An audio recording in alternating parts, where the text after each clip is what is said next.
Today we are going to show you how to disassemble and clean your 3-lug mount. First, we're going to need to remove the 3-lug mount from our silencer. So we'll break that loose with the proper fitting 3-pin tool. And next, we're going to need to fix our tool in a vise. You're going to take your tool, line it up best you can with the top edge of your vise, kind of like that.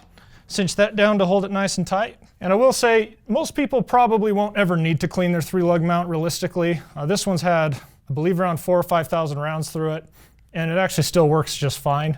So don't clean it unnecessarily if you don't need to. It's designed in a way where it is somewhat self-cleaning, so you don't have to service it all the time. It's not something most people have to worry about. If it gets to the point where you're actually seeing carbon build up in chunks kind of inside, that might be a point where you want to take it apart and clean it. So we're going to take our 3-lug mount and we're going to put it right on top of our tool, lining up the pins to hold it like that. And then this top part, the hex nut part, we call it the retainer, we're just going to break that loose. It's a standard right-hand thread, so counterclockwise will break it loose. It's a 7/8 size, so I'm going to use a 7/8 socket in this mini breaker bar. And it is a little bit wobbly, so just make sure you kind of put some weight on it to hold it nice and center, and then break it loose. That is one way to do it. A little more convenient way to do it, if you have it, is an impact driver. So I can just put my socket on there, slide it right over the top, makes it a lot easier. So I've got my retainer that comes out, wiggle my piston out of there.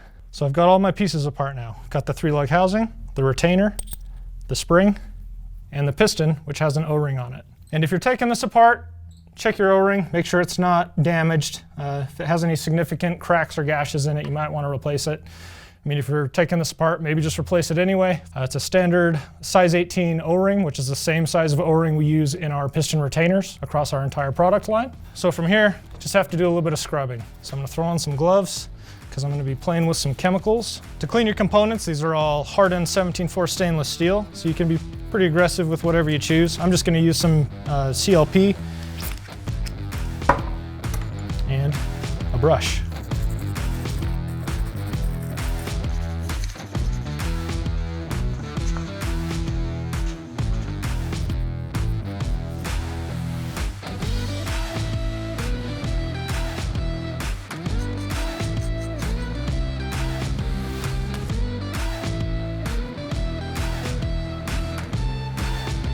All right, so when I was cleaning this on the housing, for most of the stuff I just used a brush and some CLP. You can use a pick to kind of break up any little chunks of carbon you might find at the bottom. There, just be careful not to scratch anything up. The inside surface on this is pretty smooth to help that O-ring slide nice and smoothly. On this piston, you just beware of this sharp edge. This edge here and the bottom edge of the retainer here are intentionally pretty square and sharp to help it, because those move past each other. So as you get carbon buildup, that kind of helps break it off. So those are a little sharp, so be careful with your fingers. All right, let's put this thing back together. So I'm going to take my piston, put my O-ring on there, and I want to use a grease. You can use an oil. Grease just holds up to temperature really well, stays more tacky, doesn't dry up as easily. So it's a little better of a long-term lubricant. So I'm just going to goober some grease around my O-ring. I'm going to put some on the inside of the housing for good measure. I'm going to slide my piston inside the housing. Just kind of wiggle it around with my thumb to help it move past those ports. Drop my spring in, and then my retainer goes in last.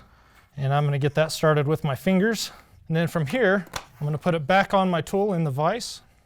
And that's going to hold it in place so I can get some good torque on it. So using my torque wrench, I'm going to set it to 180 inch-pounds. I put my hand around it and just kind of hold it steady because it's not super rigid. And there we go. So 180 inch-pounds, that makes it so it'll stay put. We've never had one come loose during firing. Torquing them to that, and you don't need thread locker. And to make sure it's not a total pain in the butt to take it off if you ever need to service it again. And that's about it. Your 3-lug is fresh and ready to go again.